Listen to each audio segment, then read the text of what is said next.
Hello guys, কেমন আছো তোমরা? সো আজকে একটা মজার একটা রেসিপি বানাবো। দুর্দান্ত মজার একটা রেসিপি, বুঝতে পারছো?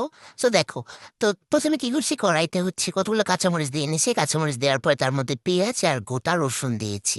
সো এটা তোমাদের পরিমাণ মতো দিবা। তোমরা বাসায় যতগুলো মানুষ ততগুলো করে রান্না করবা, বুঝছো? আমরা জাস্ট দুইজন মানুষ, তো একটুখানি রান্না করলে হয়ে যায়। তো তারপর বলো তো এটা কি? এটা হচ্ছে লাউ শাক। তো লাউ শাকটা কি করেছি, আমি কেটে তারপরে ছোট ছোট করে কেটে ধুয়ে নিয়েছি। তো এটার মধ্যে থেকে যে পানি বেরোবে তাতেই হচ্ছে যে এটা পুরোপুরি সিদ্ধ হয়ে যাবে। তো তারপর কি করবা, ঢেকে দিবা। তো তোমরা তো এখনো বুঝতে পারতেছো না আসলে এই মেয়েটা কি করতেছে পাগলের মতো। আরে দেখো, ওয়েট করো যে আমি কি বানাচ্ছি। সারপ্রাইজ!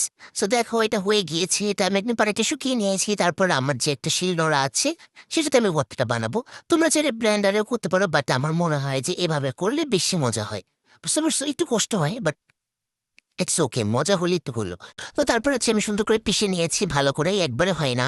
ভাই আমি তো পারি না, কি করবো বলো, এই যে এই টুকটাক পারি। তারপর আমি আবার মানে পিষে নিয়েছি। পিষতে হবে। কিছু মানুষকে মনে হয় যেমন পিষে ফেলি, বুঝছো? বিশেষ করে হচ্ছে যে কিছু টক্সিক মানুষকে যারা পিছনে লেগে থাকে তাদেরকে মনে হয় যে এভাবে পিষে ফেলি। তো তারপরে এই তো দেখো, আমার ভর্তা প্রায় অলরেডি রেডি। তো রেডি হওয়ার পর এখন যেটা হবে, শেষ সময় এক সরিষার তেল দিয়ে দেবো। এটা হচ্ছে খাঁটি সরিষার তেল। আমি আমাদের এখানে একটা দোকান আছে, ওখানে হচ্ছে একদম ভাঙা সরিষার তেল পাওয়া যায়। সো ওটা ওখান থেকে আমি কিনে এনেছিলাম। তো তারপরে এই যে রেডি হয়ে গেল আমার স্পেশাল লাউ পাতার ভর্তা, অনেক মজা গরম ভাত দিয়ে, বুঝতে পারছো?